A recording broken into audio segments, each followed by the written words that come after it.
रहा है। इसीलिए ऐसा कहा जा सकता है कि अगर मुगल हिंदुस्तान नहीं आए होते तो आज जो हमारे देश में हिंदू और मुसलमानों के बीच एक दीवार सी खिंची हुई है वो शायद ना होती, क्योंकि मुगलों के आने से पहले भी मुस्लिम हिंदुस्तान में हिंदुओं के साथ मिलजुल कर रहते थे। दोस्तों, ये बात सच है कि मुगलों के शासनकाल में टैक्स की दरें बहुत ज्यादा थी, पर यह बात भी सच है कि मुगलों ने हिंदुस्तान को आगरा का किला, दिल्ली का लाल किला, 15 एकड़ में फैला फतेहपुर सिकरी का महल और प्रेम का दुनिया में सबसे बड़ा प्रतीक विश्व प्रसिद्ध ताजमहल दिया, जिस पर हम आज भी गर्व महसूस करते हैं। मुगलों ने हिंदुस्तान में लूट खसूट नहीं की, बल्कि इन इमारतों में पैसा लगाकर राज्य को पैसा कमाने के नए जरिए दिए, जो आज तक कमाई करके दे रहे हैं।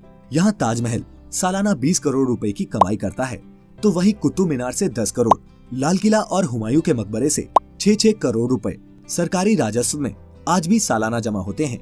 अगर मुगल हिंदुस्तान न आते तो हमारे देश में ये मकबरे और इनसे होने वाली कमाई भी ना होती। मुगलों ने हिंदुस्तान का फारसी वास्तुकला से परिचय करवाया, जो उससे पहले एशिया के दूसरे देशों में तो देखने को मिलती थी, लेकिन यहाँ हिंदुस्तान में नहीं।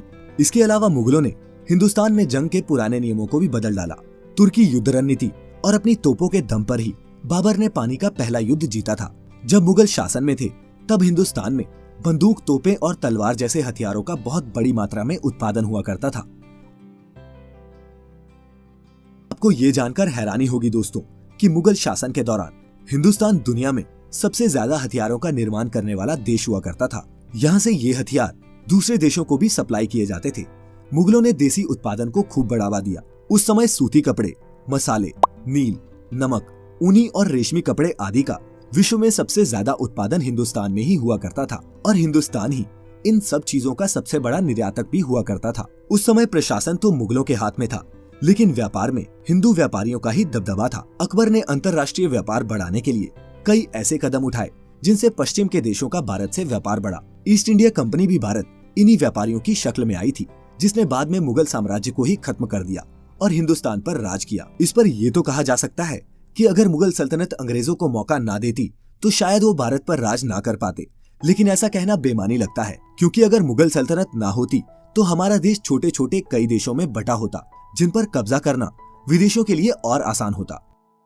अंग्रेजों ने मुगलों द्वारा स्थापित लघु उद्योगों को लगभग खत्म ही कर दिया और उसके बाद जो थोड़े बहुत लघु उद्योग बचे हुए थे उसे आजादी के बाद हमारे हुक्मरानों ने बर्बाद कर दिया। भारत की जिस प्राचीन धन दौलत की हम बात करते हैं वो दिल्ली सल्तनत या उसके बाद आए मुगलों ने नहीं, बल्कि अंग्रेजों ने सबसे ज्यादा लूटी और विदेश भेजी। सन 1700 में अंग्रेजों से पहले भारत की अर्थव्यवस्था पूरी दुनिया की 24% थी।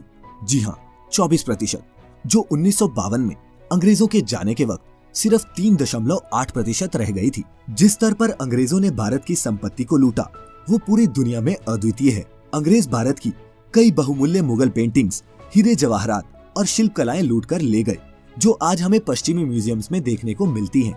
इन लूटी गई चीजों में बेशकीमती कोहिनूर, जो आज क्वीन एलिजाबेथ के ताज में लगा है, एक उदाहरण मात्र है। क्या होता अगर अंग्रेज ही भारत न आते? इस पर भी हमने एक वीडियो बनाई है, जिसका लिंक आपको नीचे डिस्क्रिप्शन और इस वीडियो के आखिर में मिल जाएगा, जहां मुगलों ने हिंदुस्तान को आर्थिक रूप से मजबूत बनाया। वहीं मुगलों ने हिंदुस्तान की संस्कृति में भी कई बदलाव किए। मुगलों के आने से पहले हिंदुस्तान के अधिकतर हिस्सों में हिंदू संस्कृति का बोलबाला था, लेकिन उसके बाद हिंदुस्तान की संस्कृति में विविधता आई। इसके अलावा मुगलों ने हिंदुस्तान के लोगों को मुगलई व्यंजन जैसे बिरयानी, कबाब, कीमा और अखरोट, बादाम, खुमानी जैसे खाने पीने की नई चीजों से पहचान कराई। इन चीजों से हमारे देशवासियों को नए स्वाद मिले और इन्हें हम आज भी बड़े चाव से खाते हैं। दोस्तों, मुगल आए तो बाहर से थे, लेकिन इसी मिट्टी के होकर रह गए। मुगल शासकों और हिंदुस्तानियों के बीच की समरसता ही कारण थी कि 1857 की क्रांति के वक्त विद्रोह कर रहे सिपाहियों ने बूढ़े हो चुके बहादुर शाह जफर को अपना सम्राट चुना। दोस्तों, इतिहास की बेहतर समझ के लिए हमें धर्म का चश्मा उतारकर चीजों को समझना होगा।